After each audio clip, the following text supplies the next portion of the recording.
So hello guys, happy Sunday. So for today's video ay pupunta tayo sa Blooming Treat para maghango ng itlog or bumili ng itlog paninda, panlaga sa araw-araw. So 'di ba, dagdag negosyo naman tayo ngayon. So ayan, patawid na kami, nag-aabang kami ng jeep papuntang Cavite Street. So pagdating namin ng Cavite Street, so ito talaga ay yung itlogan dito sa Blooming Treat, Manila.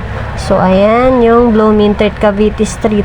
So dito mas mura kumuha ng itlog kasi meron silang wholesale. So mas mapapamura pag kumuha talaga ng wholesale. So 6 na tray pataso, yun yung presyo ng wholesale. So sa tindahan na yan, sa unahan, dyan ako kumuha ng wholesale na itlog para mas makamura at mas malaki-laki yung magiging ganansya ba. Yan.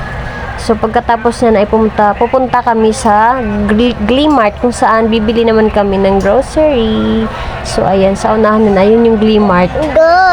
Kasunod ng TGP.